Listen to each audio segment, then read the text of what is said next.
Hello and very good morning to all of you. आज हम लोग एक नया चैप्टर स्टार्ट करेंगे मॉडर्न इंडियन हिस्ट्री में after non cooperation movement. Right, non cooperation जो मूवमेंट हमारा ख़त्म हुआ था उसका हमने रीजंस एंड इवेंट्स देखे थे और इम्पैक्ट देखा था कि क्या इम्पैक्ट था, उसके बाद क्या आगे फ्रीडम स्ट्रगल में डेवलपमेंट हुआ, that we will see today. ठीक, तो basically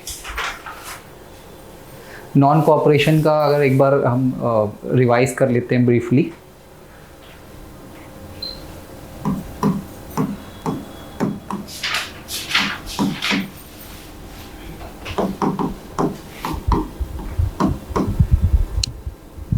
non cooperation movement started from कब से?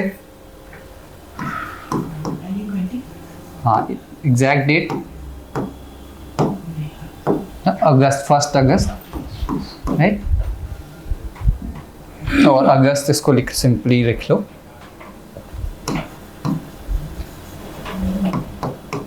अगस्त 1920 एंड एंडेड इन 1922। हाँ, due to Chauri Chaura incident. Chauri Chaura कब हुआ था? डेट इसकी है 5 Feb 1922, राइट। तो ये यहाँ से 2 years का बेसिकली नॉन कॉपरेशन मूवमेंट था, right. Led by whom? Yes, led by Gandhi ji. Objective क्या था? ऑब्जेक्टिव नॉन कॉपरेशन मूवमेंट के दो ऑब्जेक्ट्स, दो था। एक तो first is to release, to fight for civil liberties.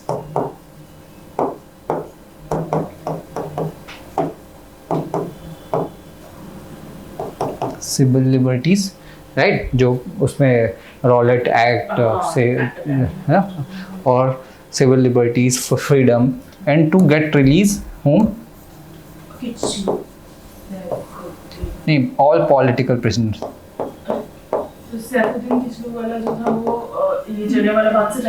वो जलियांवाला बाग, हाँ, वो जो पंजाब में ऑर्डर आया था उससे उनको लिया गया था, पॉलिटिकल प्रिजनर। ये बेसिक दो ऑब्जेक्टिव थे, राइट, अगर देखा जाए तो। और फिर फाइनली इसका जो एंड ये चाहिए था कि गांधी जी ने बोला था कि if this non cooperation is implemented successfully तो will get Swaraj in just 1 year। ठीक है, तो उनका अल्टीमेट एम यही था कि स्वराज करना, और अगर नहीं हो पाता तो नेक्स्ट स्टेप इसके बाद क्या होने वाला था? Next step, yes, next step was to launch civil disobedience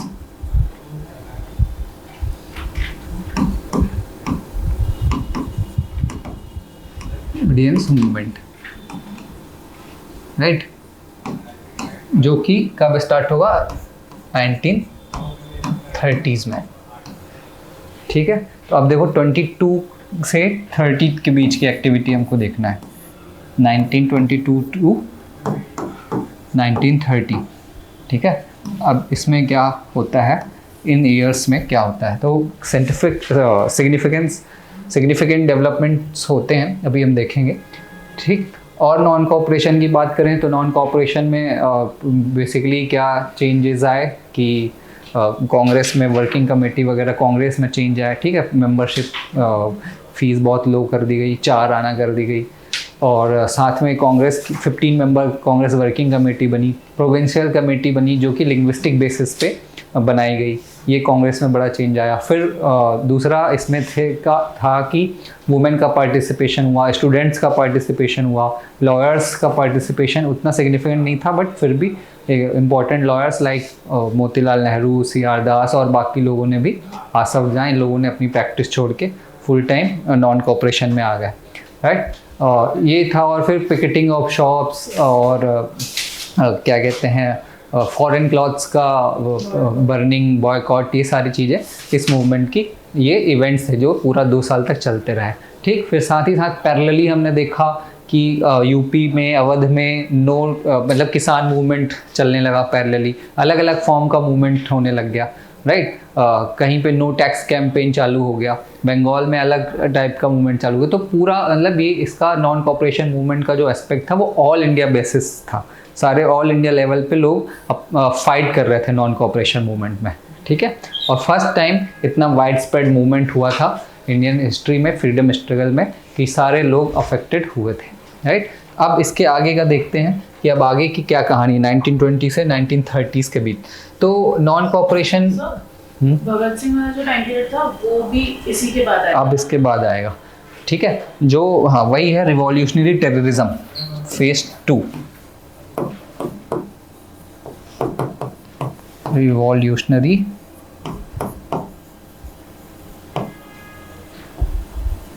terrorism phase 2, right. Phase 1 कब आया था? 1905 है ना, 1905 या फिर के हाँ वही बंगाल, वो फेज उस टाइम पे आया था ना, नॉन कॉपरेशन, वो स्वदेशी मूवमेंट के टाइम, स्वदेशी मूवमेंट के टाइम आया था। और उसका रीज़न क्या था? फेज मतलब उस टाइम पे भी मॉडरेट्स के तरीक़ों से वो लोग खुश नहीं थे, रिवॉल्यूशनरी, है ना। यहाँ पे भी क्या होगा, रिवॉल्यूशनरी टेररिज्म की जब हम लोग बात करेंगे, अभी निकला है तो मैं बता देता हूँ कि they are not happy with the sudden end of non cooperation movement, right. Non cooperation movement को जब गांधी जी ने एंड किया तो I have discuss in detail कि वहाँ पे उनकी रीजनिंग क्या थी गांधी जी की। गांधी जी को लगा कि this small incident, Chauri Chaura का जो इंसिडेंट हुआ, जो जहाँ पे मॉब वायलेंट हो गई है, this can be replicated in other parts of the country also, right. लेकिन बाकी जो थे वो मानते थे कि ये तो छोटा सा इंसिडेंट है, इसके चक्कर में इसमें 2 साल का मूवमेंट नहीं एंड करना चाहिए। दूसरा गांधी जी की रीजनिंग ये थी कि जो मासेज है, हाँ प्रिपेयर्ड तो है, but they can't continue long movement, है ना। 1-2 साल बहुत बड़ी बात होती है, वो धीरे धीरे फैटिक आने लगता है। गांधी जी ने पर्सनली भी देखा था, अहमदाबाद में स्ट्राइक में भी देखा, फिर उन्होंने अफ्रीका में भी देखा था। तो वो एक था कि जिसके कारण वो चाहते थे कि एक बार रिजुविनेट होने का मौका दिया जाए मासेस को, राइट। तो और बाकी उसके अपोजिट जो विरोध करते थे वो ये बोलते थे कि masses are prepared, first time they are participating in that large scale, right. तो आप उनको मौका दो, ये था उनका रीजनिंग। और फिर कुछ लोगों ने गांधी जी पे इल्ज़ाम लगाया कि he is basically fulfilling the interest of zamindars, right. Zamindars का, लैंड ओनर्स का इंटरेस्ट फुलफिल कर रहे हैं। तो ये रीज़न था, ठीक। अब फिर उसके बाद सडन एंड के बाद बचता है कि किया क्या जाए। सिविल डिसोबीडियंस नहीं स्टार्ट किया जा सकता, मूवमेंट एंड हो गया। तब यहाँ पे 2 चीज़ आता है, एक तो 3 चीज़ अगर हम इसको बोले कि after non what next,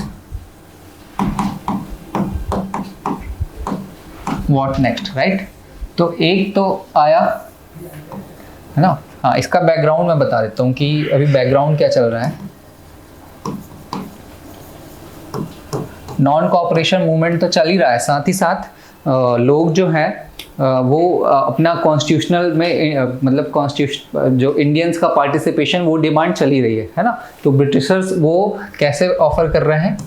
through 1919 act, है ना, चेम्सफोर्ड। ये एक्ट वाला सेपरेटली पढ़ेंगे, लेकिन मॉन्टेग्यू चेम्सफोर्ड अकॉर्ड, है ना, रिफॉर्म जिसको बोलते हैं, ये ऑफर किया।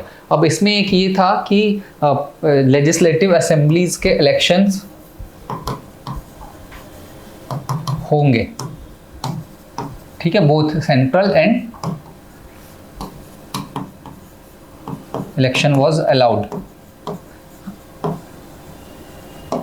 ठीक है। कहाँ पे? सेंट्रल एंड प्रोविंशियल, दोनों लेवल पे, सेंट्रल एंड प्रोविंशियल, राइट। और ये 1990 में आया। तो नेक्स्ट जो इलेक्शन होने वाला था वो 1923 में होने वाला था। दोनों 3 साल में हुआ करता था उस टाइम पे इलेक्शन, है ना। 1923 में होने वाला था। तो अब देखो सिविल डिसोबीडियंस मूवमेंट का एंड हो गया, सिविल डिसोबीडियंस बोल रहा हूँ, नॉन कॉपरेशन का एंड हो गया 1922 में, राइट। तो नेक्स्ट मूव लोगों को क्या दिख रहा है कि अभी इलेक्शन में पार्टिसिपेट करते हैं, है ना, कि अभी तो करने को कुछ नहीं है, तो let's participate in the election. तो ये बैकग्राउंड है कि इन्होंने किया। हालांकि लोग इसका विरोध भी कर रहे थे 1919 एक्ट का, कि इट इज़ मतलब टूथलेस लॉ और लॉलेस लॉ। हाँ, वो तो एक्सटेंड कर दिया था सेपरेट इलेक्टोरेट, है ना, तो वो इसका विरोध चल रहा था, लेकिन फिर भी कुछ लोगों ने सोचा कि इसको हम इसमें पार्टिसिपेट करते हैं। ठीक, तो ये बैकग्राउंड है। और इसमें आप वही है कि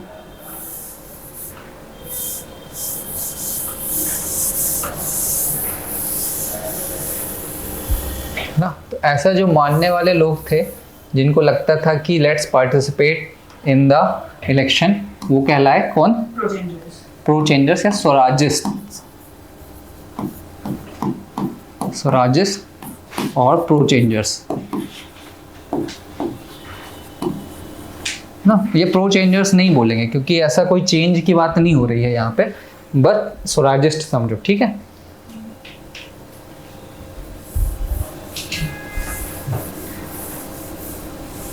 दूसरा कौन थे?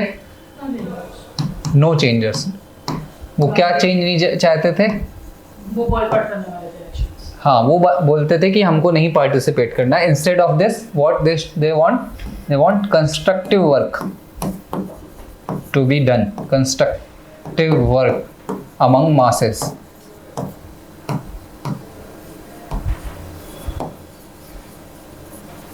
Masses, right. इनकी क्या थी डिमांड? इलेक्शन कॉन्टेस्ट करना, काउंसिल एंट्री इसको हम बोले तो। इलेक्शंस के थ्रू ही होगा ना सर काउंसिल? यस, इलेक्शंस के थ्रू इलेक्शन पार्टिसिपेट करना, काउंसिल एंट्री। और जो थर्ड है वो आ गया क्या? Revolutionary terrorism, right. अब इनका रिवॉल्यूशनरी टेररिज्म का क्या था एजेंडा? कि ये जो जितने भी लोग रिवॉल्यूशनरी टेररिज्म में भाग लिए, ठीक है, जिन्होंने किया, लाइक सारे आप चंद्रशेखर आज़ाद देख लो, भगत सिंह देख लो, सूर्य सेन देख लो, जितने भी लीडर्स आगे हम देखेंगे, they all participated in non cooperation movement. Participated in non cooperation movement, but इसके सडन एंड से दे वर अनहैप्पी कि भाई ऐसे नहीं एंड करना चाहिए। और फिर ये लोग जो है अपना तरीका अपनाया कि हमको क्या करना है, ब्रिटिश को टू, उनका जो ऑब्जेक्टिव था टू मेक डेफ हेयर। हाँ, ठीक है, कि ये बहरे हैं, इनको हम, ठीक है, ये इनका ऑब्जेक्टिव था। और इसके लिए वो क्या करते थे? बॉम्बिंग्स एंड ऑल, ठीक है। तो नॉन कोऑपरेशन के बाद अब जाए कहाँ? इनके सामने ये प्रॉब्लम आई, तो ये उन्होंने चूज किया कि अब हम इस तरीके से करेंगे। और दूसरा इनका तरीका चूज करने का रीज़न ये था कि अगर ये पॉलिटिकल तरीका अपनाते तो it is more or less similar to what Congress का तरीका ही, which is not gaining sufficient, not achieving sufficient gains, ठीक है। वो तरीका उनको कुछ फ़ायदा, मतलब लोगों को अपील नहीं कर रहा है, तो इसलिए उन्होंने ये तरीका अपनाया कि डायरेक्ट एक्शन किया जाए और ब्रिटिशर्स को बताया जाए कि हम इस तरीके से आज़ादी ले सकते हैं। तो ये 3 चेंज हुए, ठीक है। एक एक करके हम पढ़ेंगे कि हू वर स्वराजिस्ट, और फिर नो चेंजर्स क्या थे, और फिर उसके बाद रिवॉल्यूशनरी टेररिज्म क्या था। तो ये 3 आज हमारे लेक्चर का पार्ट रहेगा। स्वराजिस्ट के बारे में मैं फिर थोड़ा ब्रीफली बता देता हूँ, फिर हम लोग उससे देखेंगे। तो यहाँ पे इनके जो लीडर्स, जो मेन एडवोकेट थे, 2 लोग थे। एक तो मोतीलाल नेहरू, दूसरे CR दास, चित्तरंजन दास, राइट। ये 2 लोग थे। इनका मानना था कि हमको काउंसिल एंट्री में काउंसिल में पार्टिसिपेट करना है। रीज़न क्या था? ऑब्जेक्टिव क्या था? क्यों पार्टिसिपेट करना चाहते थे ये? To weaken the system from within. Yes, उनका कहना ये था कि what we will do in next upcoming years, क्या करेंगे हम लोग, ठीक है। तो एक तो ये था कि with participating in the politics let's awake the masses, है ना, पॉलिटिकल अवेकनिंग होगी। और दूसरा weaken the system, make the administration, weaken the administration,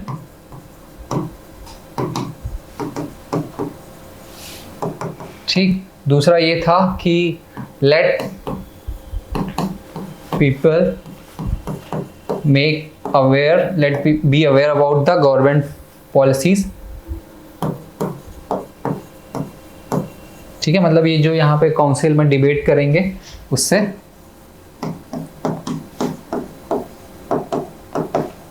मतलब गवर्नमेंट पॉलिसीज के डिसएडवांटेज,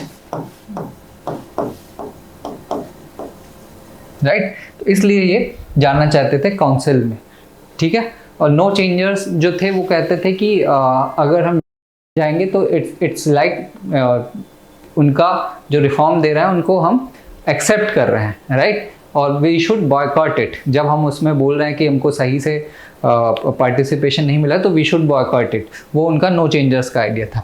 अब यहाँ पे मेन थे कौन, गांधी जी, ठीक है। नहीं, गांधी जी अभी जेल पे हैं। गांधी जी रिलीज होते हैं जेल से 1924 में, ठीक है। और 1924 में रिलीज होते हैं तो दोनों चाहते हैं, अब देखो कांग्रेस सिचुएशन बिल्कुल वैसी हो रही कैसे जब 1905 के बाद हुई थी, मतलब स्वदेशी मूवमेंट एंड होने के बाद। स्वदेशी मूवमेंट में कांग्रेस के दो धड़े बटने लग गए थे, एक कौन था, मॉडरेट्स और एक्सट्रीमिस्ट। तो फिर कब स्प्लिट हुए वो लोग, 1907 में सूरत स्प्लिट, है ना। एंड फ्रॉम 1907 टू 1916 10 ईयर, लगभग 10 ईयर दे वर सेपरेट। और इससे किसको फायदा हुआ, बेसिकली ब्रिटिशर्स को फायदा हुआ। तो यहाँ पे भी बिल्कुल वही सिचुएशन अराइज हो रही है, ठीक। बट वहाँ पे प्रॉब्लम क्या है, कोई ऐसा लीडर नहीं था। यहाँ पे अभी कौन लीडर है, गांधी जी हैं। तो गांधी जी को ये चीज़ अवेयर, ये पता है कि अगर कांग्रेस अलग हो जाती है, ठीक है, दोनों अलग हो जाते हैं तो it would be a great blow, बहुत बड़ा सेटबैक होगा और बहुत ब्लो होगा। और साथ ही साथ उस टाइम पे जैसे वहाँ पे लीडर्स बड़े एडमेंट थे, है ना, they were not listening to each other, वो एकोमोडेट करने के लिए रेडी ही नहीं थे। यहाँ पे मोतीलाल नेहरू और सी.आर. दास, इन्होंने स्वराजिस्ट पार्टी तो बनाई लेकिन ये कांग्रेस से अपने टर्म्स नहीं ब्रेक करना चाहते थे।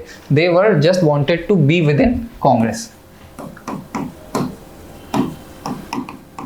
मतलब यहाँ पे पहली बार लोगों ने लेसन लिया था लास्ट टाइम से कि हमको स्प्लिट नहीं होना है ना। और गांधी जी को ये पता था कि ये हो सकता है। तो गांधी जी जब जेल से बाहर आए तो ही रिफ्यूज टू कमेंट। लोगों ने उनसे पूछा कि क्या करना चाहिए, आपको काउंसिल एंट्री को मतलब सही मानते हैं आप कि गलत मानते हैं। तो Gandhi ji refuse to comment उस टाइम। क्यों? क्योंकि उनको बात करना था लोगों से पहले, मोतीलाल नेहरू एंड सी.आर. दास से। तो उसके बाद बात करने के बाद गांधी जी ने he allowed to go for council entry. और यही बोला कि आपको उन्होंने, गांधी जी ने बोला कि मुझे इन दोनों पर भरोसा है। तो Motilal Nehru, they are great patriots, ठीक है। और साथ ही साथ इनको कुछ हिदायतें दी कि आप उनका पार्ट नहीं बन जाना। और इनको भरोसा भी था कि they will not become the part of the council, right. और ब्रिटिशर्स का दे विल जस्ट उनके वर्क को ऑब्स्ट्रक्ट ही करेंगे। तो गांधी जी ने अपना सैंक्शन दे दिया। साथ ही साथ गांधी जी नो चेंजर्स को भी कंस्ट्रक्टिव वर्क के लिए मतलब उनको चाहते थे कि कंस्ट्रक्टिव वर्क भी होता रहे, ठीक है। तो गांधी जी का स्टैंड ये था। तो अब उसके बाद हम लोग वो देखते हैं पीपीटी से कुछ छूटता है कि नहीं। यहाँ तक समझ में आ गया, कुछ डाउट तो नहीं है?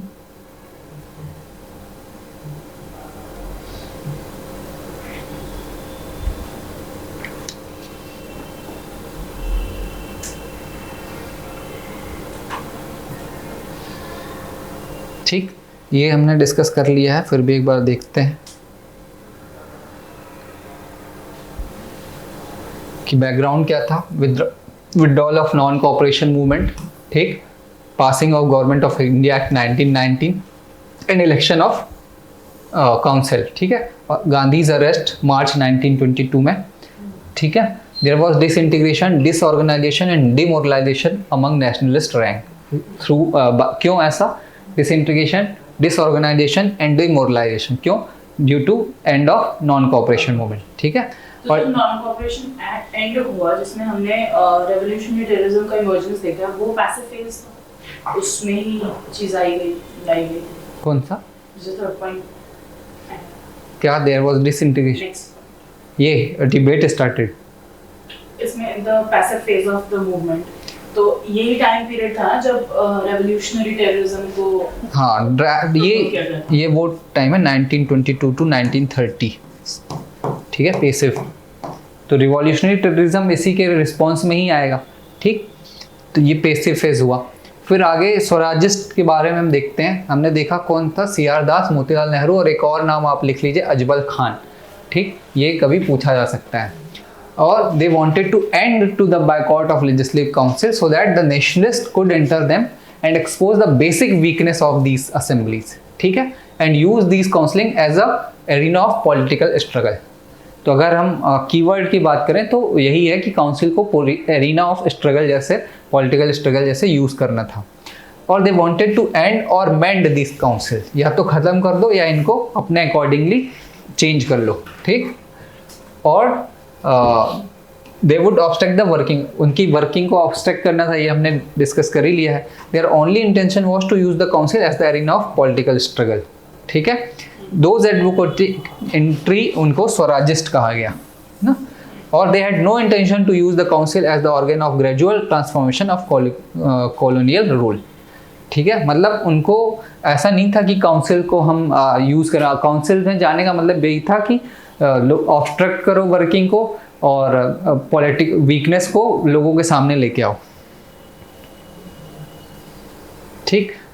On the other hand no changers में कौन कौन थे, नाम अगर देखो आप तो वल्लभ भाई Patel, Rajendra Prasad, C Rajagopalachari and M.A. Ansari, है ना। तो ये लोग भी बेसिकली एक तरीके से यहाँ पे हम देखें तो नाम चेंज हो गया है, मॉडरेट्स एंड एक्सट्रीमिस्ट वाली ही बात है, ठीक है। तो ये इन्होंने अपोज किया, दे एडवोकेटेड ऑन कंस्ट्रक्टिव वर्क, ठीक है, एंड नॉन कोऑपरेशन। तो कंस्ट्रक्टिव वर्क में क्या है आगे हम लोग देखेंगे। They also advocated quiet preparation for resumption of the suspended civil disobedience program.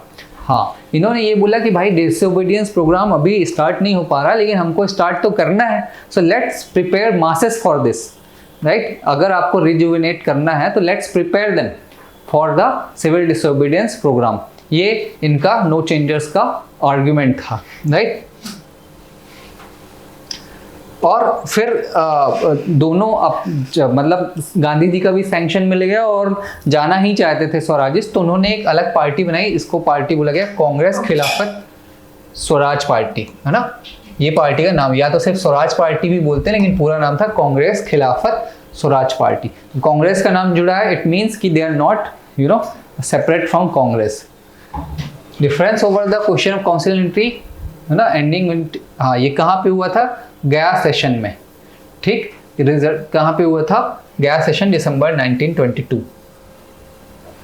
और इस सेशन में CR Das and Motilal Nehru resign from the presidency and secretaryship of the Congress. Congress के प्रेसिडेंट उस टाइम पे CR दास थे, उन्होंने रिजाइन कर दिया और नई पार्टी बनाई जिसमें अगेन उस पार्टी के प्रेसिडेंट बने CR दास और सेक्रेटरी थे मोतीलाल नेहरू, ठीक। तो ये इंपॉर्टेंट है, ये पूछा जा सकता है। और ये भी मैंने बताया कि they were allowed to contest election as a group within the Congress. वो कांग्रेस का ही एक लिंक, कांग्रेस का ही एक पार्ट उनको समझा गया था, ठीक है। अब आगे देखते हैं कि और क्या था स्वराज पार्टी में। एस्टेब्लिश्ड ये था, और डेट अगर आप याद रखो तो 1 जनवरी 1923, ठीक है। इन गया एनुअल सेशन दिसंबर 1922। तो जैसे ही नेक्स्ट ईयर आया वहाँ पे उन्होंने अपना मतलब पार्टी बना ली। और मीनिंग का स्वराज तो हमको पता, सेल्फ रूल, है ना। और the most prominent leader were, ये भी हमने देख लिया है। मैनिफेस्टो फॉर इलेक्शन, अब वो जो इलेक्शन को फाइट करने जा रहे थे उसका इन्होंने मैनिफेस्टो रिलीज किया। तो बस आप समझ लीजिए इसमें बेसिकली क्या है। और रिलीज इन अक्टूबर 1923। तो मतलब इलेक्शन कब होने वाला है, लास्ट एंड 1923 में। और वे पार्टी कब बन गई, जनवरी में ही बन गई है, ठीक है। तो मैनिफेस्टो में क्या था, guiding motive of the British government India lay in selfish interest of their own country, है ना। इन्होंने यहाँ पे वही चीज़ बताया कि ब्रिटिशर्स अपने खुद की कंट्री के सेल्फिश इंटरेस्ट के लिए हमको रूल कर रहे हैं। दूसरा जो रिफॉर्म लेकर आ रहे हैं ये so called reforms were only blind to further the said interest under the pretence of granting a responsible government, the real objective being to be continue exploitation of the unlimited resources of the country, है ना। तो इन्होंने ये भी बताया कि reform लेके आ रहे हैं, इसके पीछे इंडिया का भला करना नहीं है, बट वो अपना ही भला करना चाहते हैं। जो कंट्री का एक्सप्लॉयटेशन रिसोर्स है उसको एक्सप्लॉयटेशन कंटिन्यू करते रहना चाहते हैं, है ना। ये दूसरा मैनिफेस्टो में इन्होंने बताया। ठीक, अच्छा ये काम जब हम स्वदेशी मूवमेंट देख रहे थे तो कौन कर रहा था ये काम? वो क्या उसको टर्म हम लोगों ने दिया था, कौन सा टॉपिक क्या टर्म बोलेंगे उसको? हमने कहा था economic critic of British colonialism.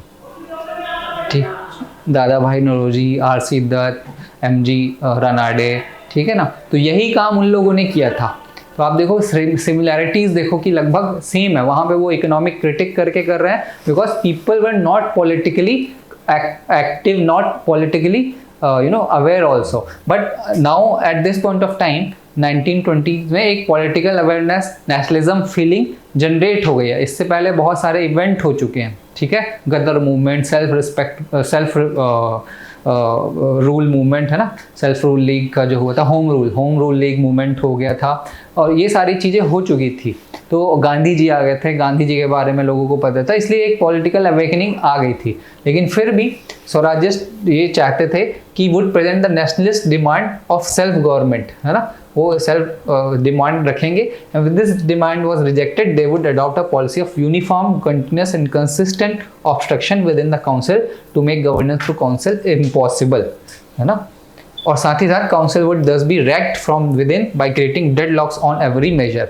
यहाँ पे उन्होंने यही तरीका भी अपनाया कि जो भी प्रपोजल आते थे उस प्रपोजल का ये लोग सिर्फ विरोध करते थे, ठीक है। काउंसिल की एंट्री जब भी हम देखेंगे इलेक्शन में क्या परफॉर्मेंस हुआ, तो काउंसिल में हर प्रपोजल का they were just out voting government को आउट वोट कर देते थे।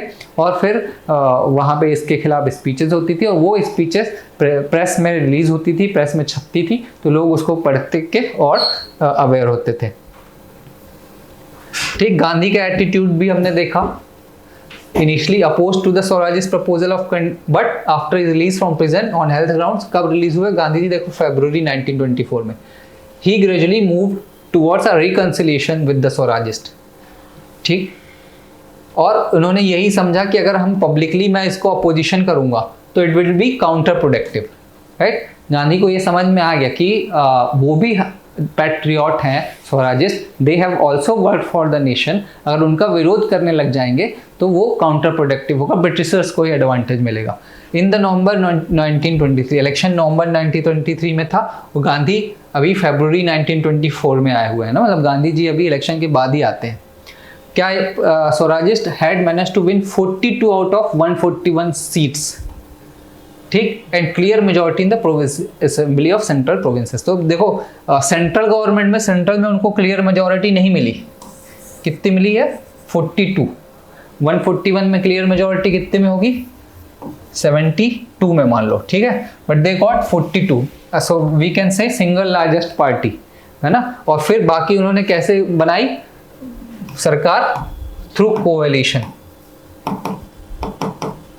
बट प्रोविंशियल लेजिस्लेशन में, प्रोविंशियल असेंबली में सेंट्रल प्रोविंस और कहीं जगह और वो मेजॉरिटी में थे, ठीक। There was a government crack down on revolutionary terrorism, ये तो चलो आगे, but both side came to agreement, ठीक। तो ये था कोalition का उनका गवर्नमेंट। कहाँ पे? Both sides came to an agreement in 1924 and the Swarajist toward the end of 90 both sides came to an agreement in 1924, है ना। ये तो जो इस लाइन से लिखा हुआ है वो मेरे हिसाब से रिवॉल्यूशनरी टेररिज्म और उसका है ना। हाँ, बट ये ऐसा कोई रेलेवेंट पॉइंट नहीं है, ठीक। 1924 में government crackdown on revolutionary terrorism हम अभी से पढ़ेंगे। तो यहाँ पे अभी इलेक्शन में आप देखो कि उनको गवर्नमेंट फॉर्म कर लेते हैं, ठीक, कोalition से। अब काउंसिल में उनकी एक्टिविटी क्या होती है ये आप देखो। Swarajist lost the support of many Muslims when the party did not support the tenants' cause against the zamindars in Bengal। हाँ, मतलब स्वराजिस्ट की एक्टिविटी जैसे मैंने आपको बताया कि हर एक्ट को वो आउटवोट करते थे, है ना, उनका विरोध करते थे। लेकिन धीरे धीरे 1924 1925 आते आते स्वराजिस्ट में प्रॉब्लम होने चालू हो गई। एक तो सबसे बड़ी प्रॉब्लम ये थी कि गेटिंग सपोर्ट ऑफ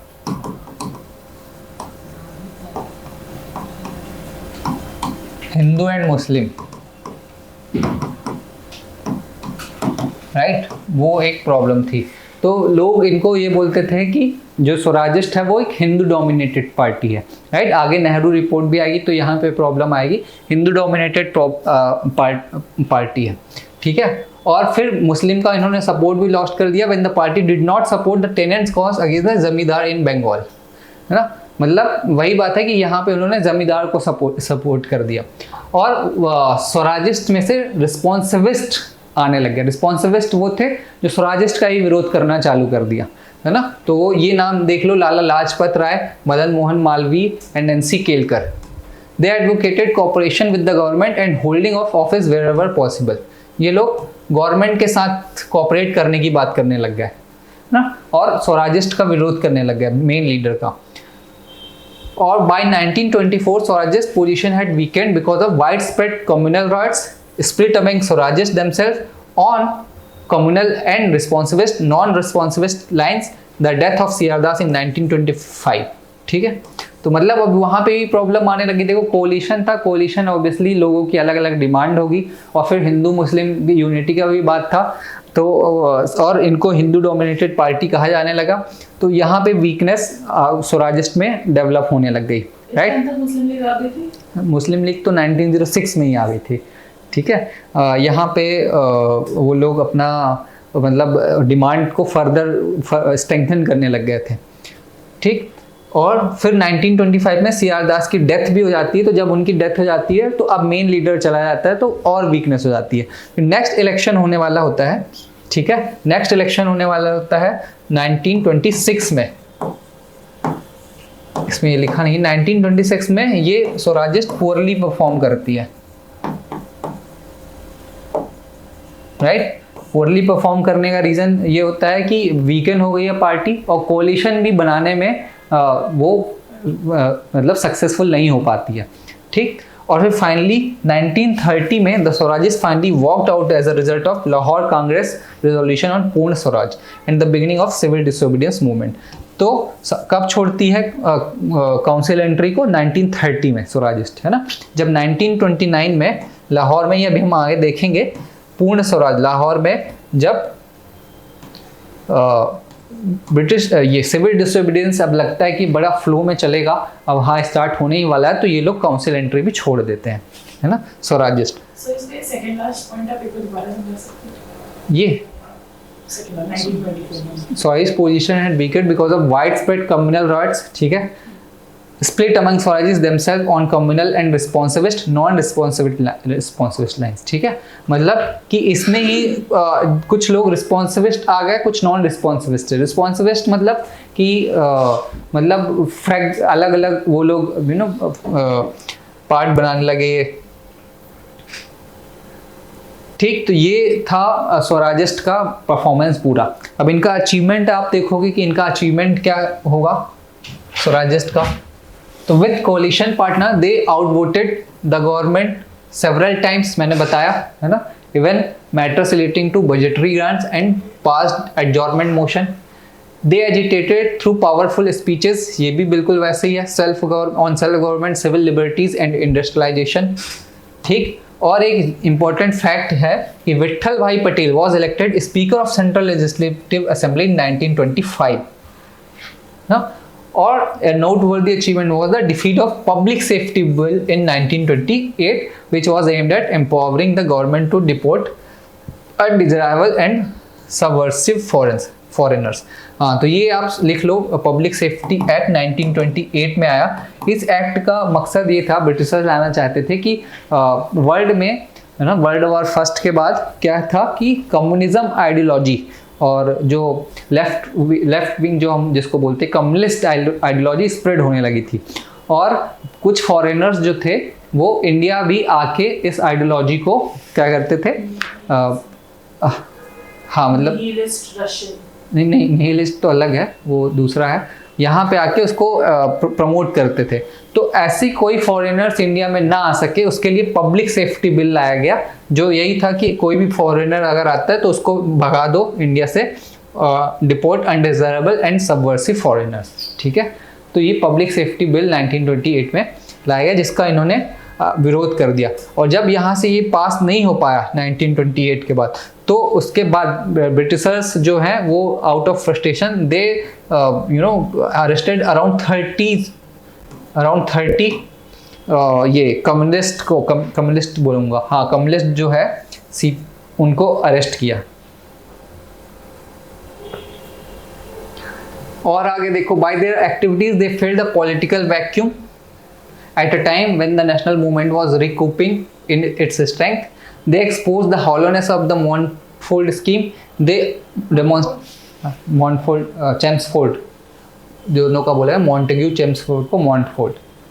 ठीक, they demonstrated that the council could be used creatively, right?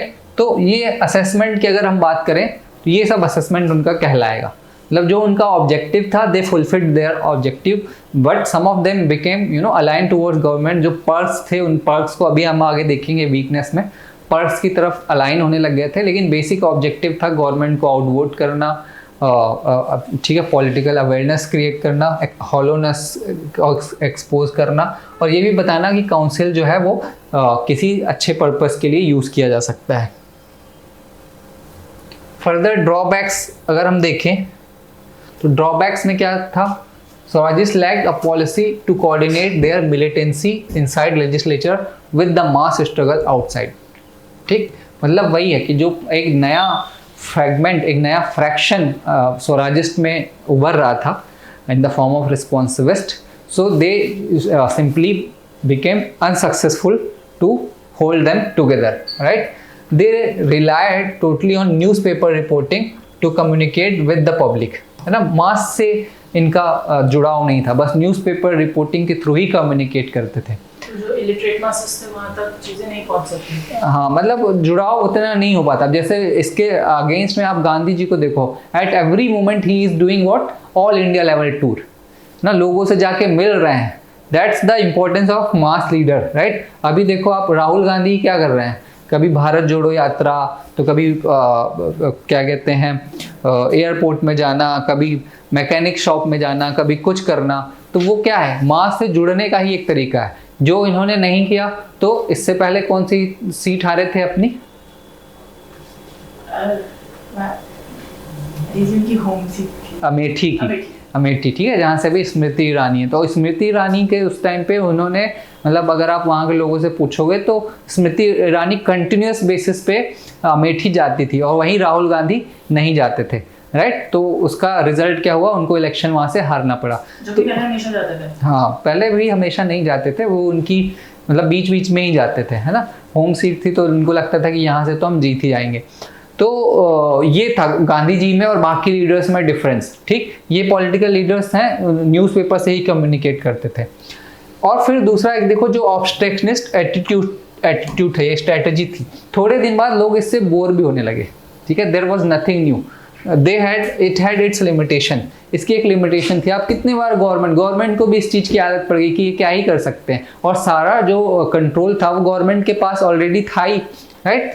They could not carry on with their coalition partner, ये भी मैंने बताया, because of conflicting ideas which further limited their effectiveness, ठीक है। And they fail to resist the perks and privilege of power and office. मतलब council में जाने के बाद जो मिनिस्टर बनने के सारे एडवांटेज थे, वो एडवांटेज इन्होंने लेने से मना नहीं किया, ठीक। And they fail to support the peasants cause in Bengal and lost support among Muslim members who were pro peasant. ये भी मैंने बताया कि जो टेनेंट्स के खिलाफ, टेनेंट्स के लिए जो एक्ट है वो इन लोगों ने पास नहीं करवा पाए, ठीक है। फर्दर ड्रॉबैक देखेंगे, the movement retain some conservative element, it failed to weld broader socio economic goals, those working with Swarajist failed to support the cause of Muslim peasantry against zamindar in Bengal. ये बार बार रिपीट हो रहा है, वही चीज़ है ना। अब कंस्ट्रक्टिव वर्ग देखते हैं। तो अगर हम देखें नो चेंजर स्वराजिस्ट, तो स्वराजिस्ट को सम अप करें तो क्या था स्वराजिस्ट का, स्वराजिस्ट का अचीवमेंट, ड्रॉबैक एंड स्वराजिस्ट का वर्क। तो स्वराजिस्ट कौन थे? CR Das, Motilal Nehru and Ajmal Khan, ये 3 मेन लीडर थे। उसके अलावा वहाँ पे लाला लाजपत राय, मदन मोहन मालवीय, है ना, और JC केलकर, KC केलकर, ये लोग भी थे जो रिस्पॉन्सिविस्ट एलिमेंट थे। ठीक, तो ये स्वराजिस्ट के बारे में हुआ। अब इनकी एक्टिविटी क्या थी? तो वहाँ पे जाके आउटवोट करना, पब्लिक सेफ्टी बिल को पास ना होने देना, ठीक है, हॉलोनेस को जो 19 का रिफॉर्म था वो कितना हॉलो है उसको लेके आना, दिखाना पब्लिक को, ठीक, और साथ ही साथ ये भी कि how council can be used perfectly for our all benefit, ये एक चीज़ उन्होंने दिखाया। ड्रॉबैक क्या था कि अपने बीच के होने वाले जो फैक्शनलिज्म है उसको ही नहीं रोक पाए। ठीक, उसके बाद क्या प्रॉब्लम थी इनमें, स्वराजिस्ट में, कि कोलिशन को साथ नहीं रख पाए, है ना, कुछ कंजर्वेटिव एलिमेंट्स था। फिर मुस्लिम पेजेंट्री और प्रो पेजेंट्री काम नहीं कर पाए, हिंदू मुस्लिम यूनिटी नहीं बना पाए। तो ये स्वराजिस्ट थे जिसके कारण ये फेल हो गए, है ना, फेल तो नहीं मतलब ज़्यादा इम्पैक्ट नहीं कर पाए। और फिर कब स्वराजिस्ट ने कब काउंसिल छोड़ी? 1930s में, जब 1929 में पूर्ण स्वराज लाहौर सेशन में अनाउंस कर दिया गया कि आवर ऑब्जेक्टिव इज पूर्ण स्वराज, एंड ऑल्सो जब ये समझ में आ गया कि अब सिविल डिसोबीडियंस स्टार्ट ही होने वाला है। ठीक है, तो ये स्वराजिस्ट सम अप हो गए।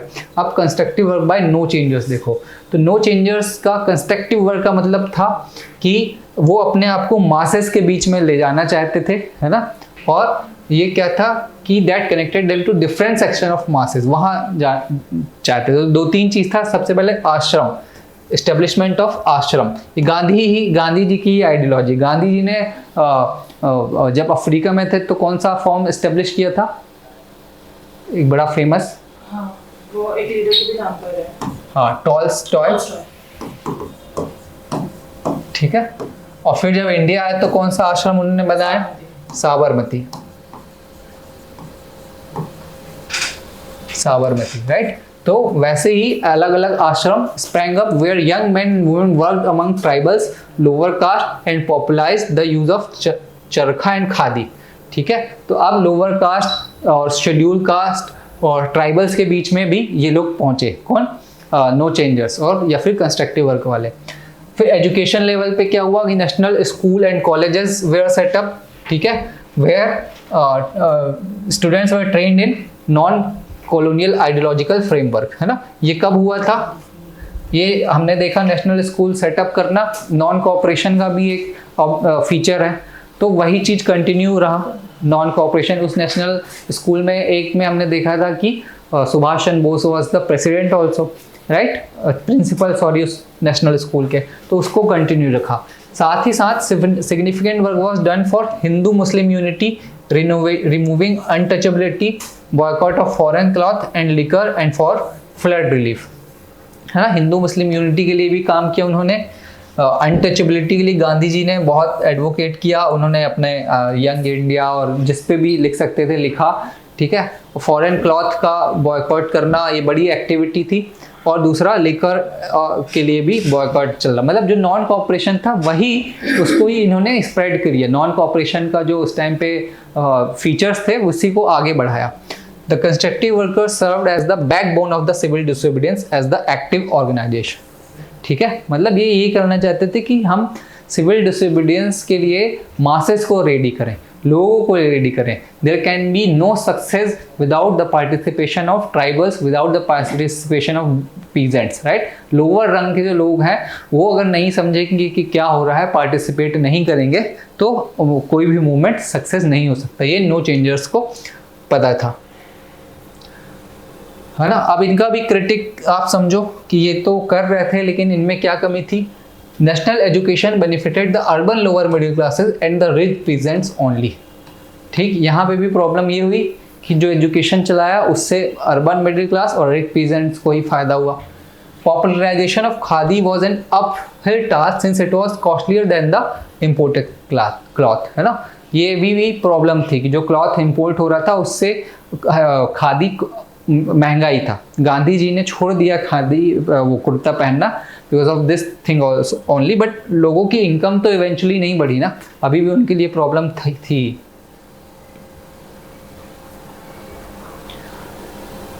ठीक, तो ये स्वराजिस्ट और नो चेंजर के बारे में था। अब हम लोग ब्रीफली एक देखेंगे कि ट्रेड यूनियन भी जो लेफ्ट विंग भी वो भी साथ साथ उभर रही थी, है ना। डिफरेंट आइडियोलॉजीज जो थी वो नेशनल मूवमेंट में, नेशनल फ्रीडम मूवमेंट के टाइम पे थी। तो एक गांधीयन आइडियोलॉजी हमने देखा, मॉडरेट्स देखा, एक्सट्रीमिस्ट देखा, लेकिन साथ ही साथ ये सोशलिस्ट आइडिया, ठीक है, और जिसको कम्युनिस्ट एंड सोशलिस्ट आइडिया भी साथ ही साथ बढ़ रहा था। ट्रेड यूनियन भी इंडिया में बढ़ रहा था, ये भी एक अलग स्ट्रैंड था, अलग लाइन ऑफ एक्शन था, ठीक है। तो ये हम लोग देखते हैं, इससे भी क्वेश्चन डेफिनेटली पूछा जा सकता है, ठीक। तो आप देखो ये आइडिया कहाँ से हुआ, idea of marks and socialist, ठीक है।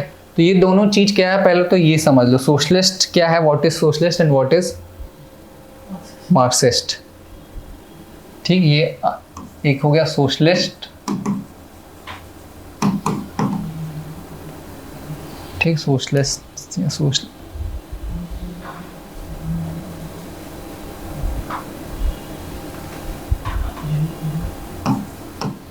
ठीक।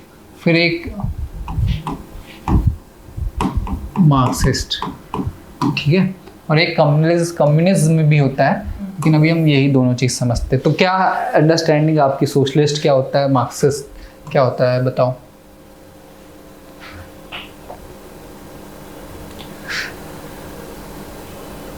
मार्क्सिस्ट कम्युनिस्ट नहीं होता। हाँ, लेकिन ये होता क्या है Marxist? Accumulation of resources by the government, the masses. By the masses, yes, this is that we can consider as Marxist or socialist.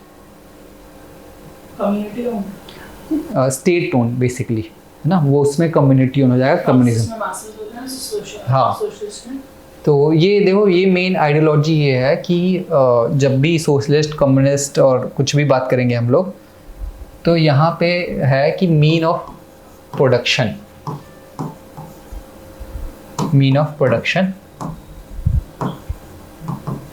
और दूसरा एक है हैव एंड हैव नॉट्स, ठीक। तो हैव एंड हैव नॉट्स का मतलब क्या हुआ, मीन ऑफ प्रोडक्शन का मतलब क्या हुआ कि जैसे वो PSU जैसा, हाँ, मीन ऑफ प्रोडक्शन का मतलब ये है कि जो प्रोड्यूस करने की पावर किसके हाथ में है, पावर टू प्रोड्यूस, ठीक है, पावर टू गिव फूड किसके हाथ में है, तो वो किसके हाथ में होती है मीन ऑफ प्रोडक्शन, मान लो प्राइवेट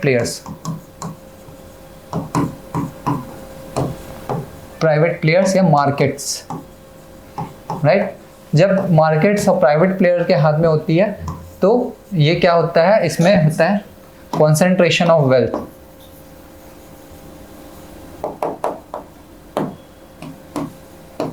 कॉन्सेंट्रेशन ऑफ वेल्थ मतलब कि जब जिसके हाथ में मीन ऑफ प्रोडक्शन है तो जो पैसा इकट्ठा होगा उससे वो पैसा किसके पास जाएगा, ओनर के पास, है ना, और ओनर ही अमीर होते जाएंगे। अभी आज दुनिया में क्या हो रहा है आप यही देख लो, बोला जाता है कि 90% ऑफ द वेल्थ और 99% ऑफ द वेल्थ, हाँ वो डेटा मतलब फैक्चुअल मतलब वेरी होता है, कभी कोई 97, 93, 99, 90, लेकिन आप बस ये समझो कि 90% ऑफ द वेल्थ जो है वो 10% लोगों के पास है पूरे दुनिया का। इंडिया में बात करें तो इंडिया में शायद 7% है, टॉप 7%, ठीक है, और वो लोग टैक्स भी बहुत कम देते हैं। तो इंडिया का पूरा मतलब 90% या 93% वेल्थ 7% लोगों के पास है, ठीक है। तो ये होता है कॉन्सेंट्रेशन ऑफ वेल्थ ना, और ये जो मोड ऑफ प्रोडक्शन जब हो रहा होता है उसको कैपिटलिस्ट इकोनॉमी बोलते हैं। कैपिटलिस्ट मतलब आप कैपिटल लाओ, बहुत सारा पैसा हो तो उस पैसे से आप काम करना चालू करो और उस काम से फिर जो भी फायदा होगा वो फायदा किसको जाएगा, आपको ही जाएगा। लेकिन दूसरा एंड जो मार्क्सिस्ट बोलते हैं, मार्क्स बोलते हैं कि ये जो आपको कॉन्सेंट्रेशन ऑफ वेल्थ या वेल्थ प्रोड्यूस करके दे रहा है वो कौन प्रोड्यूस करके दे रहा है, मास, है ना। जैसे कि दिल्ली में या कहीं पे भी देखो कि बहुत बड़ा महल कौन बनाता है, वर्कर्स बनाते हैं, लेबर बनाते हैं, लेकिन क्या उनको उस महल में रहने का मौका मिलता है, बिल्कुल नहीं।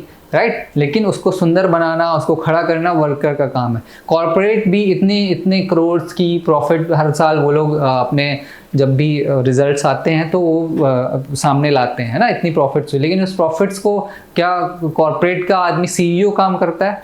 Definitely not. वो जो ही करता है, लेकिन उसके अंदर जो एम्प्लॉय हैं, वर्कर्स हैं, लेबर्स हैं, मॉडर्न डे लेबर्स वो खुद अपने आप को कहते हैं और ये सच्चाई भी है, तो उन लोगों के थ्रू पैसा आता है, राइट। तो ये मार्क्सिस्ट है और वो बोलता है कि आपको ये एंड करना पड़ेगा, you have to give mean of production in the hand of labours, ठीक है। और ये हैव एंड हैव नॉट का गैप ब्रिज करो।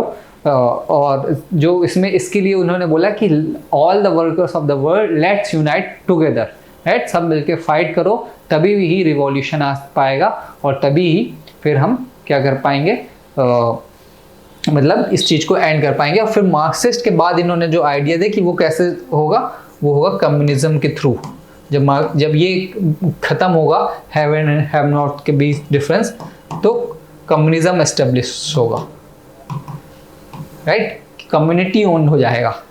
जब प्राइवेट प्लेयर के पास नहीं होगा, कम्युनिटी ओन होगा और फिर सब लोग कम्युनिटी मिलके जो प्रोड्यूस करेंगे आपस में बांट के खाएंगे, ठीक है। This is idea of Marxist. But on the other hand socialist ये बोलता है कि ये मीन ऑफ प्रोडक्शन जो है वो गवर्नमेंट के हाथ में जाओ, स्टेट के हाथ में, ठीक है। This should be given to state, और फिर स्टेट क्या करे, इसको डिस्ट्रीब्यूट करे। स्टेट क्या करे, distribute as per the need of the people.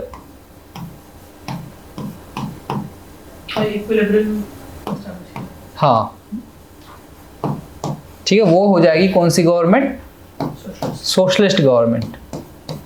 इसमें कुछ नहीं है। हाँ, यहाँ पे फिर एग्जैक्ट सोशलिज्म तो आइडियल सोशलिज्म तो के हिसाब से अगर देखें तो वो डिफरेंस नहीं होना चाहिए हैव एंड हैव नॉट्स का, है ना, क्योंकि स्टेट के हाथ में है मीन ऑफ प्रोडक्शन और फिर उसके बाद हम आगे जो है वो जो प्रॉफिट होगा सब में डिस्ट्रीब्यूट कर दें, ठीक। इंडिया में भी शुरू में आप देखो जब LPG रिफॉर्म से पहले और लगभग यही पॉलिसी ही फॉलो होती थी, है ना, सोशलिज्म वाली।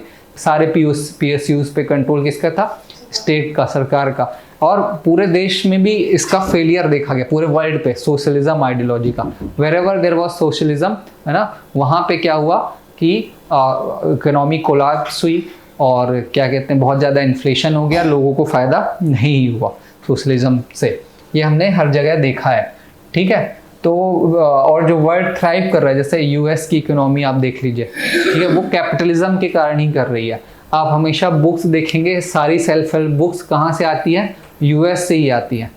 साइकोलॉजी ऑफ मनी देख लीजिए या जो भी आप सेल्फ हेल्प बुक देखेंगे, ठीक है, 10x वर्क और जो भी देख लीजिए, positive thinking, power of now, वो सारी जो कैपिटलिज्म आइडियोलॉजी वो यही बोलती है कि you are wasting your time. आप 1 मिनट अगर अपने अर्निंग के लिए, प्रॉफिट मेकिंग के लिए नहीं यूज़ कर रहे हो तो वो आपका टाइम वेस्ट है ना। इसको एक प्रोटेस्टेंट एथिक्स बोलते हैं। प्रोटेस्टेंट एथिक्स वो जो कैपिटलिस्ट को फॉलो करने वाले होते हैं, उनको यही है कि पैसे कमाओ, उसको लग्जरी में वेस्ट नहीं करना है, सारे पैसे को फिर से वेल्थ क्रिएशन में लगा दो, ये उनका आइडिया रहता है, ठीक। और वो लोग फॉलो भी करते हैं और वही लोग फिर आगे, अब सही गलत तो नहीं बता सकते, लेकिन हाँ अचीव करते हैं जो भी सक्सेस, हाँ, राइट। तो ये है सोशलिस्ट आइडियोलॉजी। और हमारे यहाँ सोशलिस्ट आइडियोलॉजी को फेवर करने वाले कौन थे, नेहरू जी भी थे और सुभाष चंद्र बोस भी थे, ठीक है। तो ये दोनों थे। अब इसके साथ ही साथ जो लेफ्ट विंग मूवमेंट है और ट्रेड यूनियन मूवमेंट है, ये भी हम थोड़ा देखेंगे। ये अभी 5 मिनट का ब्रेक लेते हैं, उसके बाद स्टार्ट करेंगे। No changes, right? That we have finished. Now let's discuss the spread of Marxist and socialist ideas in India, कि वो कैसे स्टार्ट हुआ। और difference we have understood that means of production का ही है कि सोशलिस्ट में state will control every production and it will distribute according to the need of the people, right.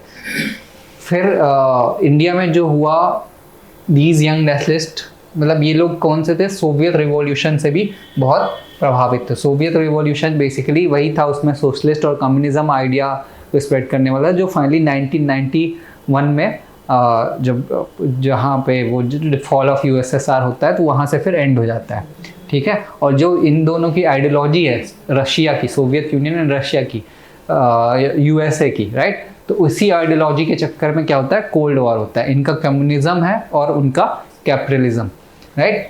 फिर दीज यंग नेशनलिस्ट, कौन नेशनलिस्ट थे, जो हमारे इंडिया वाले थे, वो they were critical of both Swarajist and no changers. अब तीसरा स्टैंड ये था कि जिनको ना तो स्वराजिस्ट पसंद था ना नो चेंजर्स पसंद थे, इन्होंने क्या बोला, they advocated more consistent anti imperialist line in the form of slogan for Purna Swaraj, है ना। इन्होंने पूर्ण स्वराज का यही बोला कि ब्रिटिशर्स से गेट रिड होना है। Influenced by awareness, stressed the need to combine nationalism and anti-imperialism with the social justice and simultaneously raised the question of internal class oppression by capitalists and landlords. तो basically यही है, ये जो नया था, ये कौन थे, जो ना तो स्वराजिस्ट पसंद था इनको, ना नो चेंजर्स पसंद था, ये स्वराज चाहते थे, पूर्ण स्वराज, लेकिन साथ ही साथ इंडियन सोसाइटी में जो कैपिटलिस्ट और लैंडलॉर्ड्स, जमींदार हो गए थे, इनसे भी ये फाइट करना चाहते थे, है ना। क्लास स्ट्रगल भी चाहते थे ये लोग कि ये भी हटने चाहिए, ठीक है। ट्रेड यूनियन तभी से स्टार्ट हुआ कि जो भी फैक्ट्रीज थी उसमें वर्कर्स के राइट्स के लिए कौन बात करेगा, ठीक। और सोशल जस्टिस, सोशल जस्टिस का मतलब क्या है, that is socialist itself. Social justice मतलब कि आप मीन ऑफ प्रोडक्शन को सब में उसके हिसाब से, उसकी नीड के हिसाब से डिवाइड कर दो, है ना। सोशल जस्टिस वही हो गया। इनजस्टिस कब होता है, जब इनइक्वालिटी होती है। सोशल जस्टिस मतलब इक्वालिटी लेकर आओ, राइट। तो ये इनका आइडिया था कि ब्रिटिशर्स को तो भगाना ही है, लेकिन साथ ही साथ जो क्लास डेवलप हो रहा है इंडिया में इन द फॉर्म ऑफ लैंडलॉर्ड्स, उससे भी फाइट करना है, ठीक। फिर कैसे हुआ इंडिया में कि communist party of India establish हुई। ये कब एस्टेब्लिश हो गई थी, 1920 में ना। और कहाँ पे हुई थी, ताशकंद। ताशकंद कहाँ है, which is capital of Uzbekistan, right, by M.N. Roy, Abani Mukherjee and others after the second congress of Comintern, है ना। ये वर्ल्ड हिस्ट्री में हम पढ़ेंगे कमिंटन की क्या है, मतलब ये बेसिकली कम्युनिज्म आइडिया को फोकस करने वाली चीज ही है, ठीक है। तो M.N. रॉय जो हमारे यहाँ फादर ऑफ कम्युनिस्ट पार्टी बोला जाएगा, और ठीक है, तो 1920 में हुए थे।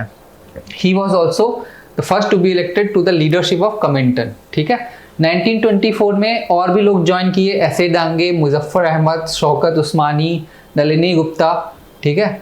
ये लोगों ने ज्वाइन तो कर रखा था, लेकिन दे वर जेल्ड इन कानपुर बोल्शेविक कॉन्स्पिरेसी। ये चीज़ जरूरी है, कानपुर एक मेरठ कॉन्स्पिरेसी, ये दोनों चीज़ थोड़ा कंफ्यूजिंग भी है, तो आप इसको समझ लीजिए। तो बेसिकली क्या है कि दोनों रिलेटेड है ये कम्युनिज्म वाले आइडिया से ही। कानपुर में क्या हुआ था कि ब्रिटिशर्स ने इनको अरेस्ट और सेंटेंस सुनाया था, क्योंकि they were spreading the idea of this class struggle, है ना। तो इसलिए इन जो लोगों को जो किया गया उसको कानपुर कॉन्स्पिरेसी बोलते हैं। और 1929 में देखो, government crack down on communist resulted in the arrest and trial of 31 leading communist, trade unionist and left wing leaders. They were tried at Meerut and in the famous Meerut conspiracy case। तो यही दोनों है difference, कि जो मेरठ में जिनको trial किया गया उसको मेरठ कॉन्स्पिरेसी, जिसको कानपुर में किया गया उसको कानपुर कॉन्स्पिरेसी। आगे हम देखेंगे लाहौर वाले, मतलब उसमें क्या बोलते हैं, जो रिवॉल्यूशनरी टेररिज्म में लाहौर में कुछ लोगों को किया गया ट्रायल, तो उसको लाहौर कॉन्स्पिरेसी बोल देते हैं। तो ये इसमें डिफरेंस है, ज़्यादा कंफ्यूज नहीं होना है, ठीक है, रिलेटेड टू कम्युनिस्ट आइडियोलॉजी, ठीक। आगे और ट्रेड यूनियन का मूवमेंट देखो कि क्या हुआ। Activist by youth, Indian youth, इन्होंने क्या किया, all over students league were being established and students conference were being held, है ना। स्टूडेंट्स लीग एस्टेब्लिश हुआ और स्टूडेंट्स कॉन्फ्रेंस हेल्ड किया गया। In 1928 Jawaharlal Nehru presided over the all Bengal students conference, ठीक है, जवाहरलाल नेहरू ने प्रिसाइड भी किया, ठीक। तो ये यहाँ पे जो कम्युनिस्ट आइडियोलॉजी है ना, ये यंग लोग इससे बहुत प्रभावित होते हैं, है ना। JNU देख लो इंडिया में, वो उसमें जो क्योंकि बहुत सारा जब पढ़ लेते हैं, जब इनकी बुक्स पढ़ लेते हैं, मैंने तो अभी तक नहीं पढ़ी, राइट, एक भी ऐसी कोई आइडियोलॉजी बुक, हाँ 10 कैपिटल और भी बहुत सारी बुक्स हैं, तो ये बहुत ही इन्फ्लुएंस हो जाते हैं, ठीक। और एक मूवी भी बनी है, एक मूवी है जो वैसे तो जो इंडिया में लेफ्ट विंग एक्सट्रीमिस्ट स्टार्ट हुआ था उस पे है। मूवी का नाम पता है, बहुत शानदार मूवी है, सभी को देखना चाहिए। मूवी है हजारों ख्वाहिशें ऐसी। कौन है इसमें एक्टर एक्ट्रेस पता है? नो नो नो, के मेनन, के ऐसा इसका नाम है, एंड चित्रांगदा, ठीक है। वो बेसिकली के मेनन जो मेन हीरो है वो he is playing the role of Charu Majumdar, left wing extremist का जो जनक है, जो फादर है इंडिया में, ठीक है। तो they are influenced by this communist ideology itself, right. फिर आगे हम देखेंगे भगत सिंह, वो भी बहुत ज़्यादा इन्फ्लुएंस थे और उन्होंने पूरी आइडिया चेंज किया अपना आगे चल के, ठीक है। तो इंडियन यूथ का बहुत पार्टिसिपेशन इसमें होता है। एक और भी, अगर अभी प्रेजेंट टाइम की बात करूं तो आप पीयूष मिश्रा को जानते हैं? Piyush Mishra actor, very well known actor, जो उसमें गैंग्स ऑफ वासेपुर में जो चाचा बनते हैं, है ना, वो पीयूष मिश्रा है। तो उनका भी इंटरव्यू आया था लल्लन टॉप में। तो ही वॉज ऑल्सो शुरू में अपने आप को कम्युनिस्ट समझते थे, लेकिन अब बताया है कि कैसे वो लाइफ डिस्ट्रॉय कर देता है कम्युनिस्ट आइडियोलॉजी, उनका पर्सनल एक्सपीरियंस उन्होंने बताया, ठीक है। तो इंडियन यूथ बहुत जील के साथ, बहुत इंथुजियाज्म के साथ पार्टिसिपेट करते हैं। पीजेंट्स एजिटेशन में आप देखो कि क्या हुआ। Peasants agitation took place in the Rampur region of Andhra, in Rajasthan, in Rawatwadi areas of Bombay and Madras. In Gujarat, the Bardoli Satyagraha was led by Vallabh Bhai Patel in 1928. ठीक। Growth of trade union क्या हुआ? अभी communist party establish हो गई थी, अब उसके बाद all India Trade Union Congress establish हुई जो 1920 में हुई, ठीक है। और इसके लीडर कौन थे? First president Lala Lajpat Rai and Diwan Chaman Lal is general secretary. तो ये इंपॉर्टेंट क्वेश्चन भी है, ये आता भी है। Major strike during 1920s included those in Kharagpur railway workshop, Tata iron steel works, Bombay textile. ये इतना इंपॉर्टेंट नहीं है, बस इन्होंने स्ट्राइक किया, ये समझ लीजिए। और इन 1923 the first may day was celebrated in India in Madras. ये भी इंपॉर्टेंट फैक्ट, हाँ, मे डे या मजदूर दिवस जिसको बोलते हैं, राइट, मे डे 1 मई को सेलिब्रेट किया जाता है। तो जिसकी भी छुट्टी हो उस दिन 1 मई को, तो समझ जाना कि मजदूर हैं सब आप, ठीक है।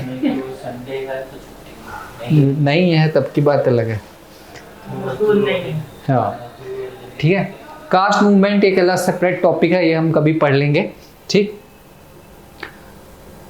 अब रिवॉल्यूशनरी एक्टिविटीज पढ़ना चालू करते हैं विथ टर्न टुवर्ड सोशलिज्म।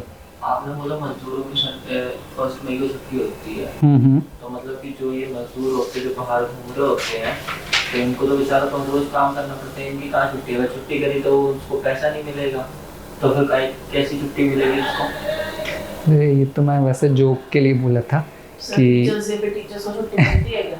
हाँ, पूछ रहा हूँ, आपने लेकिन वो 1 मई की जो फॉर्मलाइज्ड, ये ना इनफॉर्मल वर्कर हैं, ठीक है। ये वर्कर हैं, ये इस बात का कहीं पे किसी को मतलब एक सरकार ने नहीं माना है।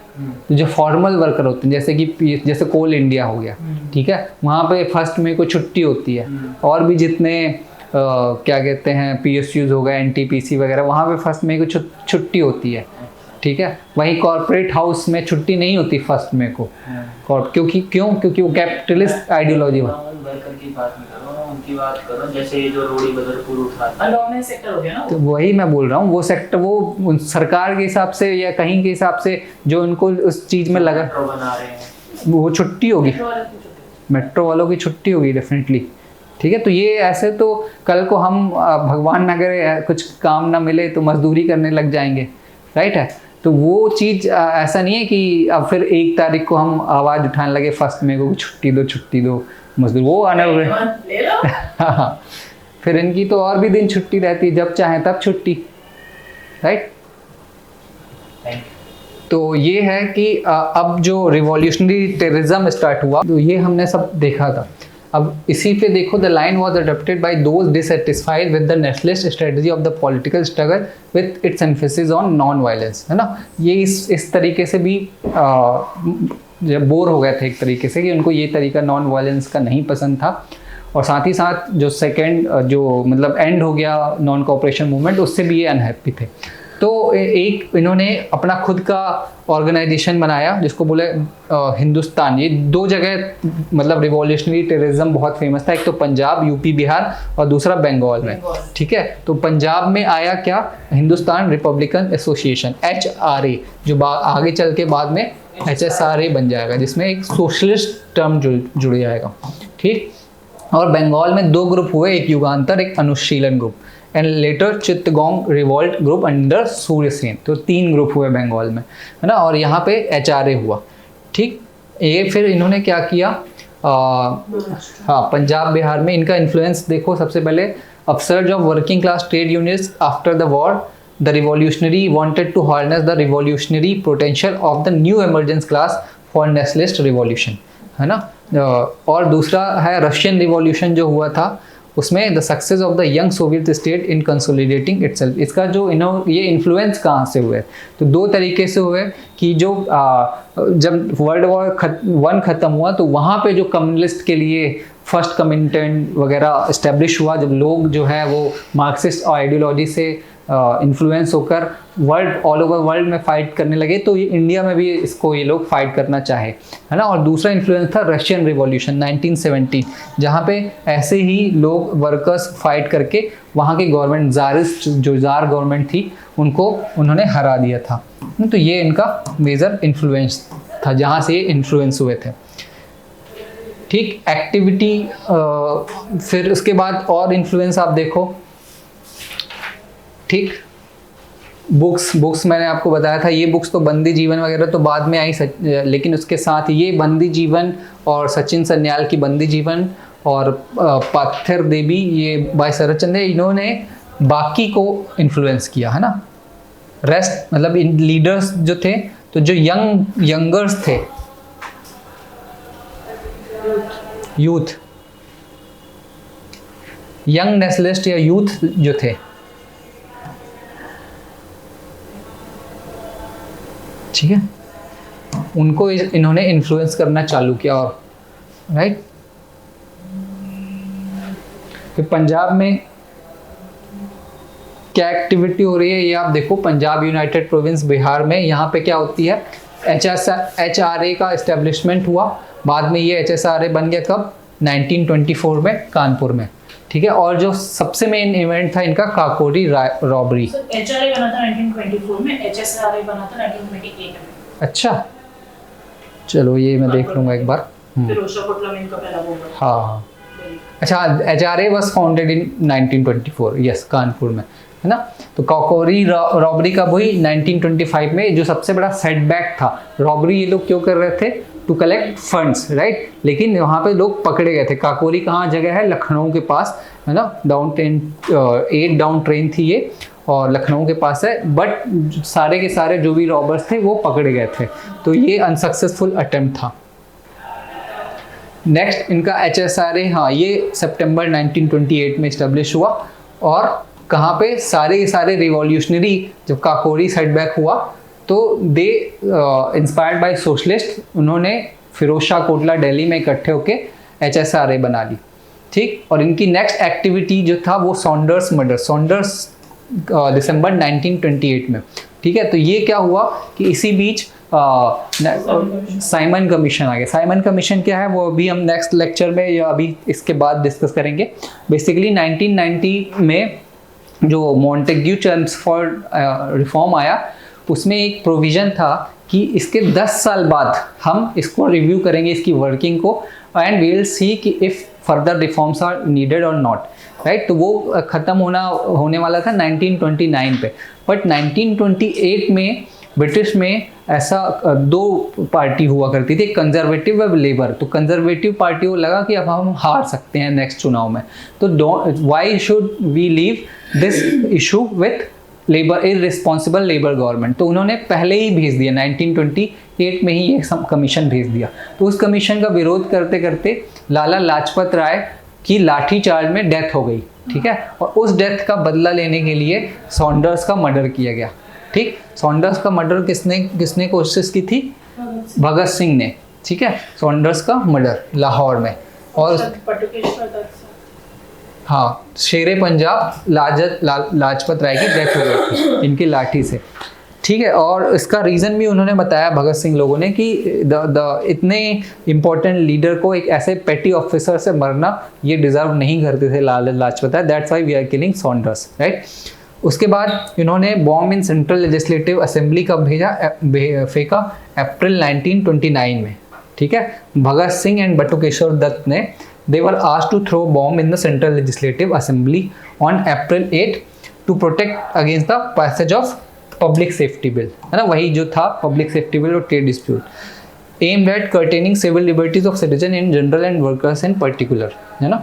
ये हो गया सिविलियन का, ये वर्कर्स का हो गया ट्रेड डिस्प्यूट एक्ट। देखो जहाँ जहाँ पे भी कोई भी एक्ट आता है ब्रिटिशर्स आर कमिंग विथ कोई भी, जैसे इंडिया में रिवॉल्यूशन ट्रेड यूनियन होना चालू हुआ, उसके लिए उन्होंने ट्रेड डिस्प्यूट एक्ट ले आया, ठीक है। अगर कम्युनिज्म आइडियोलॉजी स्प्रेड होना चालू हुई, उन्होंने क्या ले आया? The public safety bill. तो उस टाइम पे जो एक्ट्स आते थे they were all for controlling the upsurge in Indian masses, उसको कंट्रोल करने के लिए ये आते थे। तो इन्होंने बॉम्ब फेंक दिया, है ना।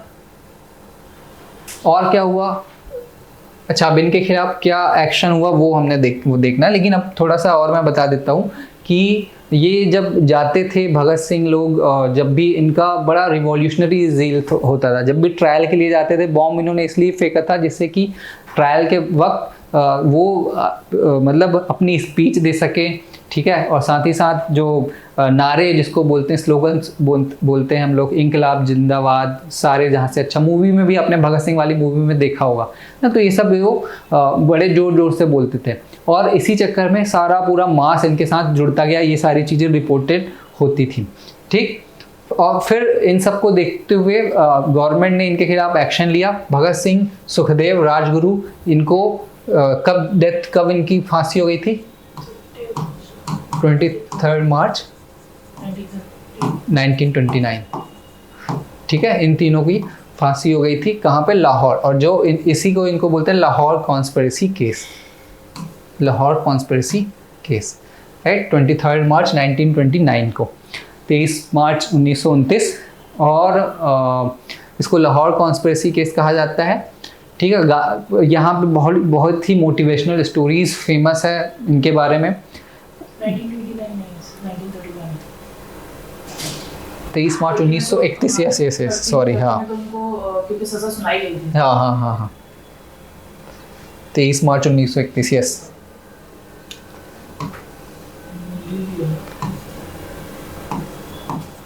ठीक है, 23 मार्च 1931, राइट। और ये हुआ। फिर जतिन दास, और ये लोग क्या करते थे, दूसरा एक इनका तरीका ये था कि हंगर स्ट्राइक करते थे। एक जतिन दास था जो जिनको बाघा जतिन भी बोलते हैं, 64th डे तक हंगर स्ट्राइक थी और फाइनली उनकी डेथ भी हो गई इसी टाइम, ठीक है। चंद्रशेखर आज़ाद भी इनके लीडर्स थे। He was great, you know, intellectual person and also great organiser. जो सारी चीज़ें ऑर्गेनाइज करना, ये उस टाइम की एक्टिविटी का आज़ाद किया करते थे। और ये सारे जो इतने भी रिवॉल्यूशनरीज थे सब इंटेलेक्चुअल, वोरेसियस रीडर, बहुत ही तेज़ दिमाग वाले लोग थे।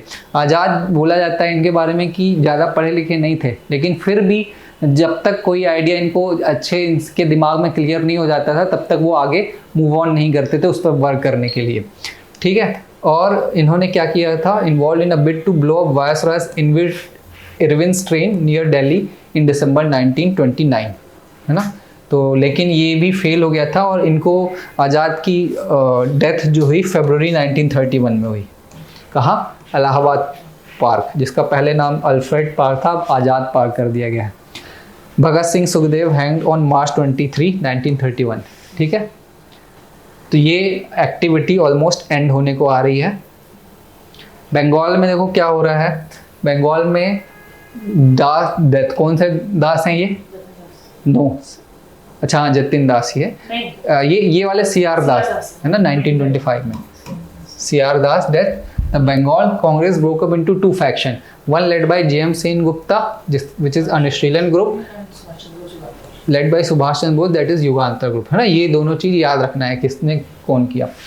तो दो फैक्शन हो गए, ठीक यहाँ पे। और साथ ही साथ एक तीसरा जो धड़ा स्टार्ट हुआ, that is by Surya Sen, Chittagong armoury raid, है ना, ये April 1930। Surya Sen was a teacher, एक स्कूल में टीचर थे, और इनके बारे में बोला जाता है कि he was very soft spoken, ठीक है, और बहुत इंथुजियास्ट इंसान थे।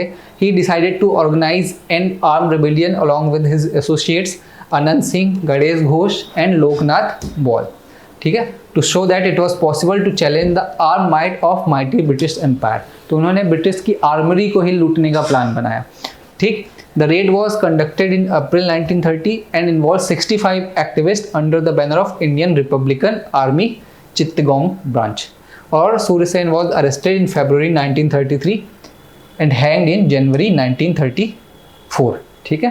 तो मतलब ये बहुत दिनों तक बाहर रहे कांग्रेस ब्रिटिशर्स की पकड़ से, यहाँ से वहाँ पे चित्तगोंग के पास जो पहाड़ियाँ थी वहाँ पे छुपते रहते थे, राइट। और लोकल्स जो हैं डिस्पाइट बीइंग मुस्लिम, वो सारे इनकी हेल्प करते थे, बहुत हेल्प करते थे। जितने भी उस टाइम पर रिवॉल्यूशनरी हुआ करते थे सबकी हेल्प करते थे, आर्म पहुंचाने में, छुपाने में, मैसेज पहुंचाने में, तो लोकल्स का बड़ा हेल्प था। लेकिन फाइनली इनको अरेस्ट कर लिया गया था,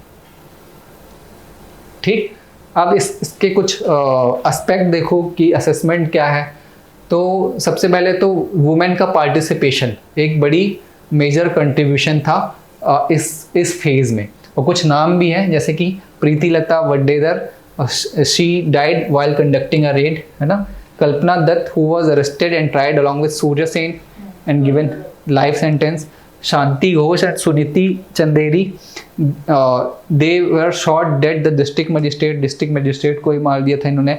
और बीना दास जब ये अपनी डिग्री ले रही थी तो उस टाइम उन्होंने गवर्नर को ही पॉइंट ब्लैंक रेंज पे मार दिया। पॉइंट ब्लैंक रेंज क्या होती है? बिल्कुल सर से लगा के, ठीक है।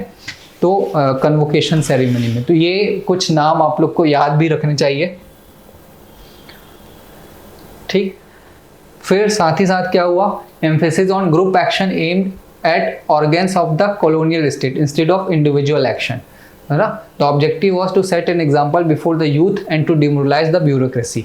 मतलब ग्रुप एक्शन, सब लोग मिल के काम करते थे। बटुकेश्वर दत्त, भगत सिंह, है ना, आर्मी जो चित्तगोंग आर्मी भी हमने देखा, तो ग्रुप में ये लोग लड़ते थे।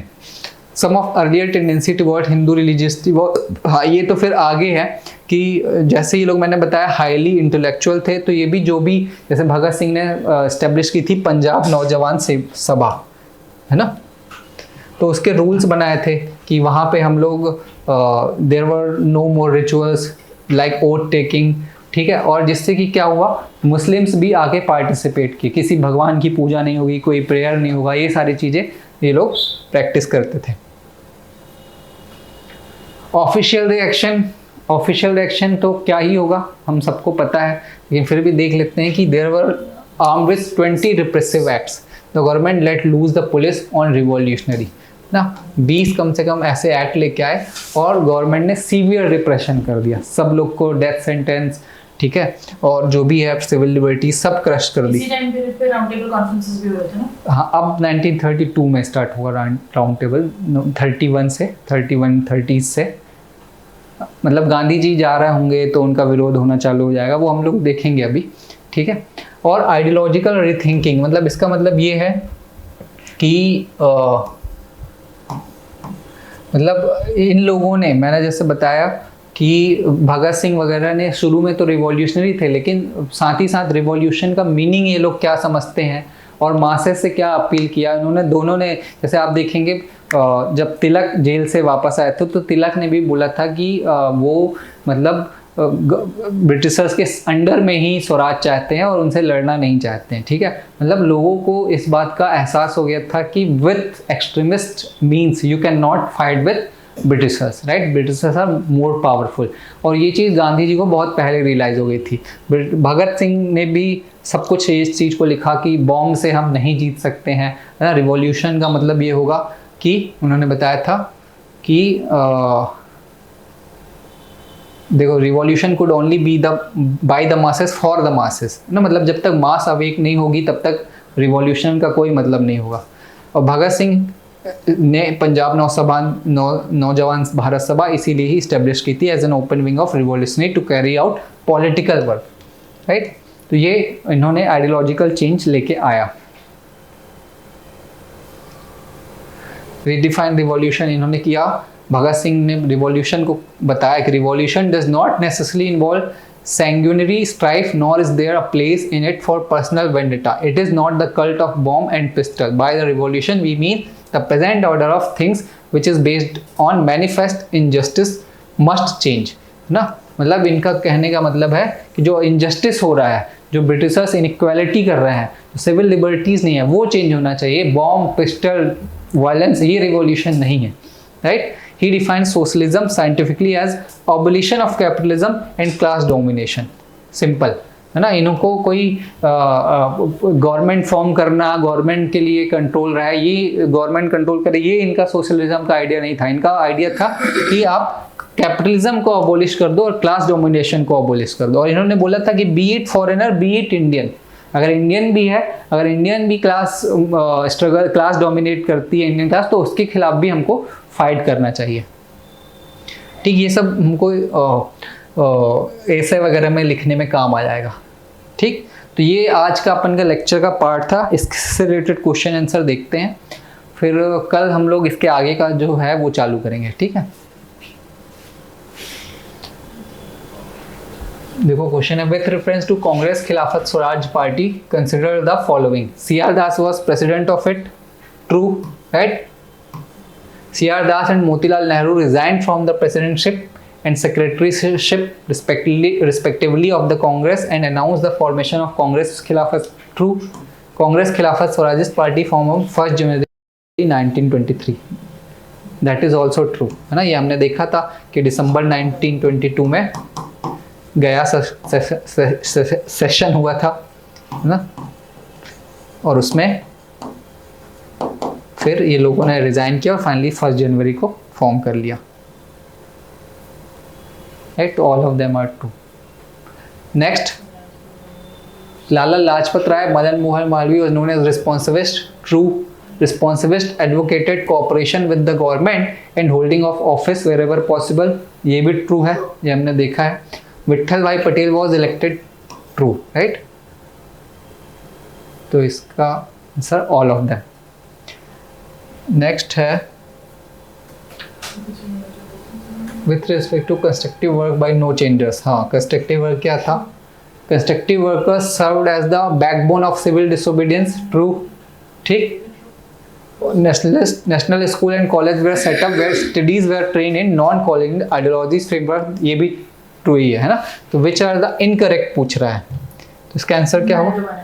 यस, ठीक है। नेक्स्ट देखो, the trade union movement was led by All India Trade Union Congress founded in 1920, ठीक है, ये अभी हमने देखा है AITUC। Lala Lajpat Rai was the first president and Dewan Chaman Lal was its general secretary, ठीक है। फर्स्ट भी मेरे ख्याल से ट्रू ही है।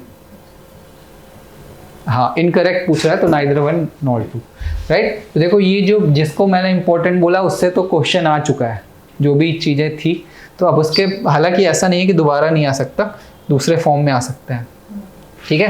तो ये था। अब अपन लोग मेंस के क्वेश्चन देख लेते हैं, कुछ है अगर, तो नहीं है लेकिन फिर भी 2 पार्ट हैं इसके। क्वेश्चन है,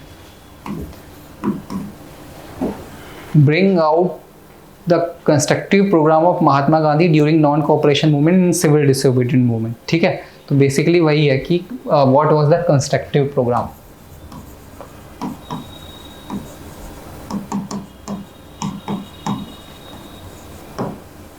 राइट। बड़ा स्ट्रेट फॉरवर्ड क्वेश्चन। तो अभी नॉन कोऑपरेशन मूवमेंट के टाइम पे हमने देखा क्या था,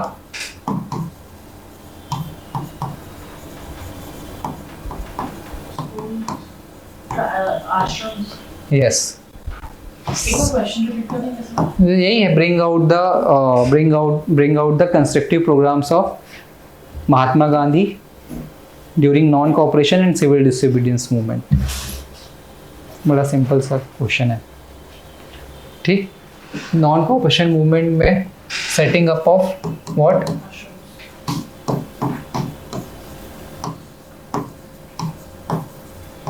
आश्रम्स, फिर एस्टेब्लिशमेंट ऑफ नेशनल स्कूल्स, ठीक है। फिर क्या था? Boycott of foreign clothes, promotion of khadi and चरखा।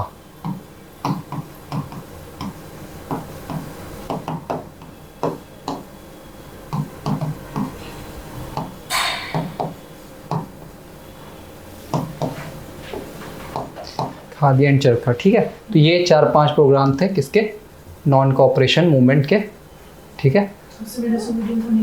सिविल डिसोबीडियंस किया नहीं है, तो जब आएगा तब देखेंगे। एक स्टैंड्स हो जाएगा 1920s के बाद।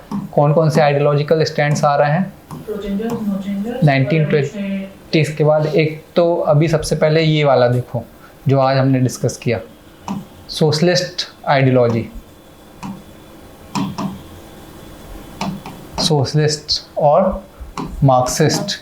तो सर ये आइडियोलॉजी जैसे ग्लोबली नहीं आ रहे थे, लेकिन इंडिया में भी तो आए 1920s ने, और इसने बेस बढ़ाया, वर्किंग क्लास आके जुड़े, ठीक है। सोशलिस्ट मार्क्सिस्ट आइडियोलॉजी, फिर गांधीयन फिलॉसफी, गांधीयन आइडिया, है ना। गांधीयन में क्या आ जाएगा?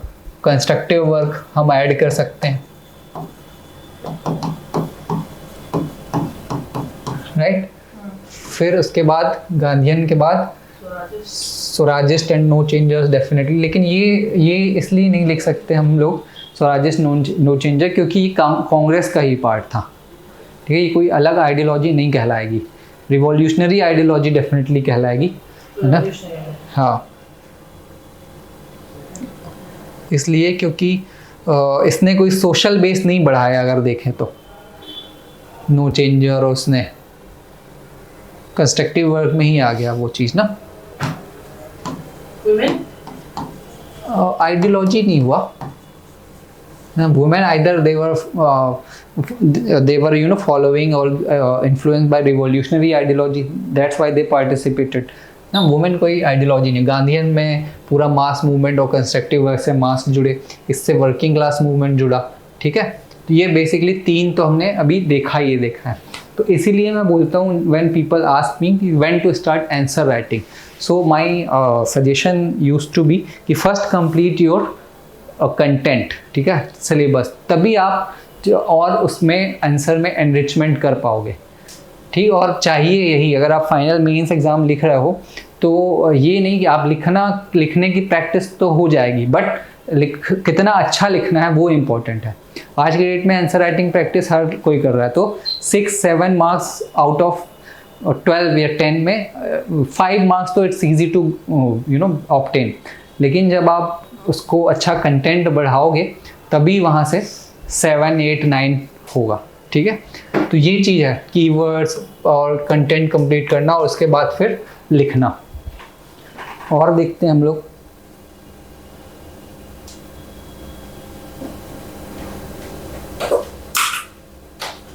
हाँ, और सेम वैसे ही क्वेश्चन मैंने जो भी पिछले क्लास भी किया था, many voices had in strengthen in rich nationalist movement during the Gandhian phase, elaborate. तो यही हो गया, ठीक है। मैनी वॉइसेस में यही वॉइस हो जाएगा। यहाँ पे फिर हम ऐड कर सकते हैं, when it comes to voices then we can add women, ठीक है, नो चेंजर, स्वराजिस्ट, क्योंकि यहाँ पे आइडियोलॉजी नहीं पूछ रहा है, राइट।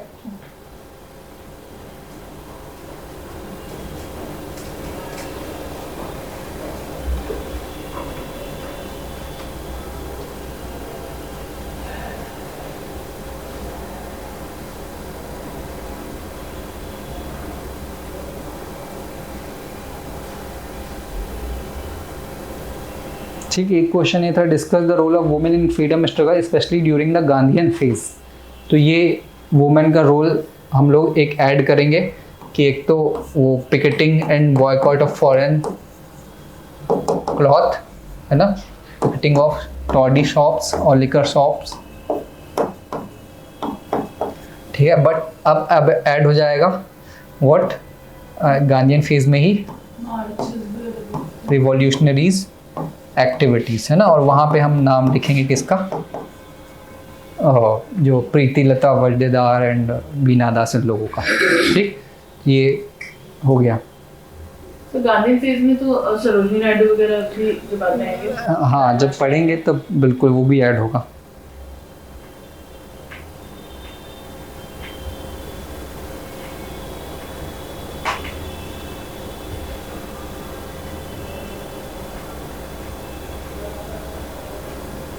ठीक है, तो ये बस 2-3 क्वेश्चन है मॉडर्न हिस्ट्री से जो इस सेक्शन से आए हैं, ठीक।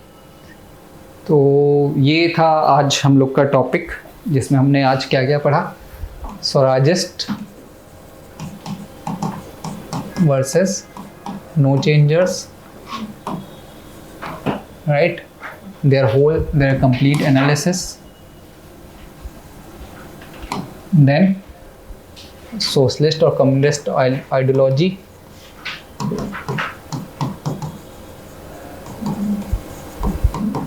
और rise of trade union,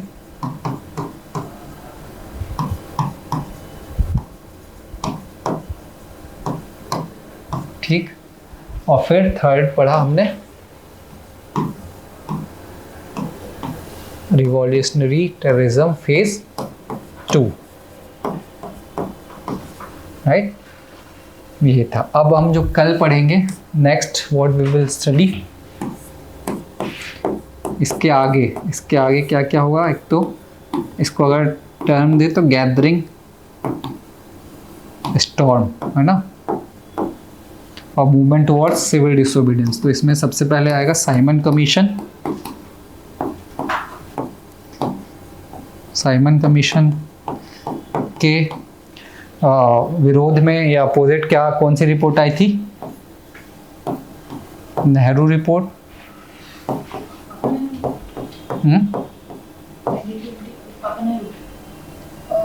Nehru report जो आई थी ना, मोतीलाल नेहरू वाली, हाँ। और फिर उसके बाद इसका हुआ जिन्नास 14 पॉइंट,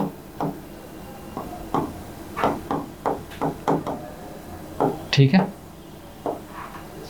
ये तो 3 मेन टॉपिक रहेंगे, ठीक। और फिर आगे का देखेंगे अपन कि क्या होता है सिविल डिसोबीडियंस मूवमेंट। यहाँ से फिर स्टार्ट हो जाएगा राउंड टेबल कॉन्फ्रेंस भी, उससे पहले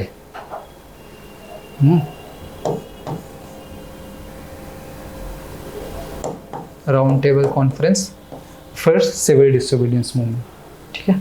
तो ये अपना फ्लो रहेगा जो हम नेक्स्ट क्लास में देखेंगे, ठीक। आज की क्लास को यहीं पे एंड करते हैं, और नेक्स्ट क्लास जो होगा उसमें जो डिस्कस किया वो स्टार्ट करेंगे। और बहुत इंपॉर्टेंट है, अब यहाँ से सारा साइमन कमीशन पूरा हर एक चीज़ यहाँ से इम्पॉर्टेंट है। टर्मिनोलॉजी आएगी, dominion status, Lahore Congress session, फिर आगे कराची सेशन, ठीक है, Gandhi's 11 point, civil disobedience movement, उसके बाद सिविल डिसोबीडियंस के बाद जब ख़त्म हो जाता है तो फिर आगे का क्विट इंडिया की तरफ, और उसके बीच में जो डिफरेंट प्लान्स लेके आते हैं लोग, है ना, राजगोपालाचारी प्लान, देसाई प्लान, ये सारी चीज़ें वो भी डिस्कस करेंगे। तो ये बहुत मतलब in fact 1885 Congress establishment of Congress के बाद से ही पूरा पोर्शन जो है बहुत इंपॉर्टेंट पोर्शन हो जाता है मॉडर्न इंडियन हिस्ट्री का। So this we will discuss in the next class. So आज की क्लास के लिए इतना ही। Thank you for your patience and listening the video silently, क्योंकि कुछ पूछते तो है नहीं।